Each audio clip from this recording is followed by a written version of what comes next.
kalau misalnya yang dulu aku SC karena panggul sempit, kira-kira kelahiran yang sekarang aku bisa nggak sih lahiran normal? Nah, sebenarnya panggul sempit itu apa sih? Yuk kita bahas dalam video kali ini.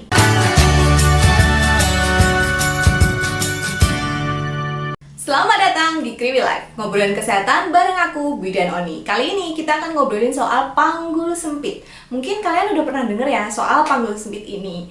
Nah, sebenarnya panggul sempit ini adalah suatu kondisi di mana panggul ibu itu memang lebih kecil atau ukurannya tuh lebih sempit lah ya dari ukuran panggul yang normal. Nah, gimana caranya kita tahu apakah panggul kita sempit atau tidak? Itu sebenarnya bisanya dilakukan ya dengan mengukur panggul. Jadi nggak bisa sih sebenarnya kalau misalnya kita kira-kira aja kayak wah itu panggulnya pasti sempit tuh, wah yang itu panggulnya pasti lebar, itu nggak bisa, itu kurang valid. Jadi tetap kita harus melakukan pemeriksaan, bisa dengan diukur dengan jangka panggul, atau kalau misalnya kalian hamil itu bisa melalui USG untuk melihat apakah ada disproporsi kepala panggul atau ketidakseimbangan ukuran kepala dengan panggul.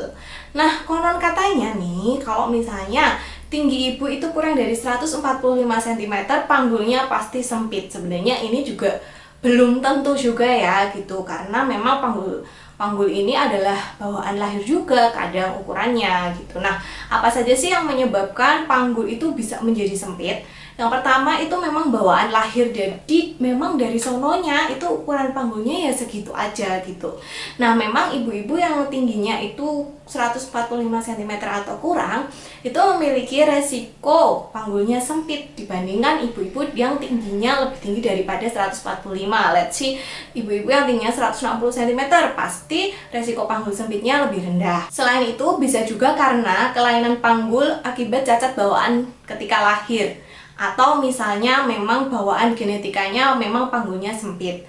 Terus bisa juga nih kalau misalnya ketika bayi bedongnya terlalu lebay, terlalu kenceng banget, nah itu malah jadi dislokasi panggul, bisa juga menyebabkan cedera panggul yang akhirnya berujung pada panggul sempit. Selain itu, bentuk panggul ini juga bisa dipengaruhi kalau misalnya ibu mengalami cedera ketika misalnya kecelakaan atau misalnya olahraga lalu salah terus jadi cedera berat, itu juga bisa menyebabkan kelainan bentuk panggul yang ujung-ujungnya jadi panggul sempit. Dan bisa juga kalau misalnya ibu ini sejak kecil mengalami malnutrisi atau kekurangan nutrisi, jadi akhirnya pertumbuhannya tidak sempurna. Nah, kenapa sih kok panggul sempit ini menjadi sangat penting dalam persalinan? Jadi gini, panggul itu ibarat pintu gitu ya. Jadi ketika bayi mau lahir ke dunia, dia tuh melalui banyak pintu dan banyak jalan. Panggul adalah pintu pertama. Jadi kalau misalnya janin kalian itu tidak bisa masuk panggul, tidak bisa melewati panggul, otomatis dia tidak akan bisa melewati jalan lahir dan tidak akan bisa melewati vagina. Ya gimana? Orang pintu pertamanya aja dia tidak bisa lewat gitu. Makanya kalau misalnya kalian belum pernah melahirkan secara normal dan ini adalah anak pertama kalian, terus misalnya usia 37 sampai 38 minggu kok janin kalian ini belum masuk panggul. Nah, di sini curiga apakah ada cephalopelvic disproportion atau disproporsi kepala dengan panggul. Jadi kondisinya itu kepala janin dan panggul kita itu nggak seimbang gitu loh. Entah panggul kita yang terlalu sempit untuk dilewati janin, atau janin kita yang kepalanya tuh terlalu gede sehingga nggak bisa masuk ke panggul kita gitu. Nah, kalau misalnya kasusnya adalah yang kedua, janinnya terlalu gede, nggak bisa masuk panggul, panggul kita normal, tentu aja kalau misalnya sekarang kita nggak bisa lahiran normal, selanjutnya bisa SC.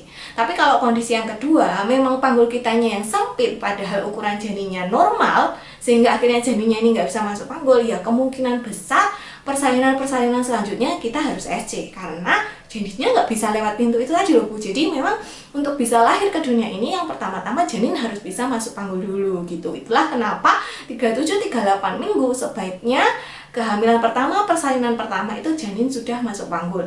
Kalau kehamilan kedua gimana? Kalau persalinan kedua gimana? Nah, memang kadang-kadang di persalinan kedua janin itu masuk panggulnya itu ketika proses persalinan. Tapi kita kan udah tahu bahwa panggulnya ini teruji, bahwa panggulnya ini memang bisa dilewati janin gitu loh. Jadi janinnya tuh dulu nggak macet. Semoga kalian mulai paham ya.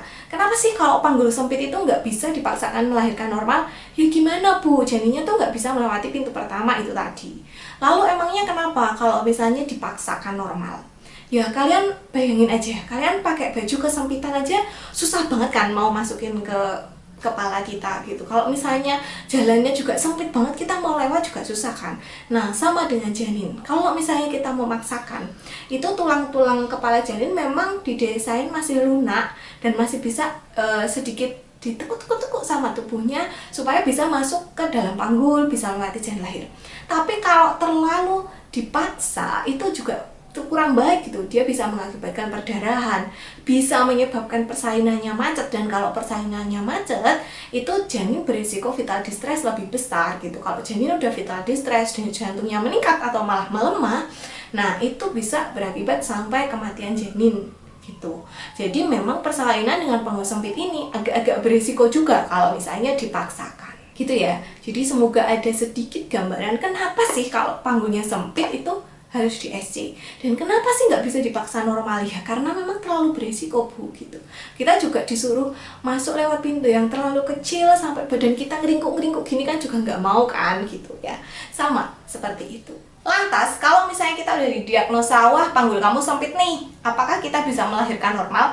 Jawabannya ada harapan untuk melahirkan normal dengan syarat janinnya ini beratnya tidak terlalu besar, cenderung kecil, dan kepalanya bisa masuk panggul gitu. Jadi intinya memang kepalanya ini harus masuk panggul gitu. Jadi bisa nggak panggul sempit melahirkan normal? Ya bisa, kalau misalnya janinnya memang kecil gitu, mungkin lebih kecil daripada ukuran janin pada umumnya, itu kan dia bisa masuk panggul, jadi dia bisa keluar. Tapi kalau janinnya besar ya tentu saja tidak bisa. Seperti itu ya.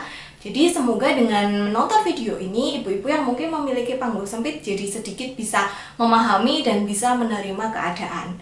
Yang terpenting adalah, ya persalinan SC itu bukan dosa Bu. Kalau misalnya memang indikasinya panggul sempit, ya mau gimana lagi, memang janinnya tidak bisa keluar secara pervaginal.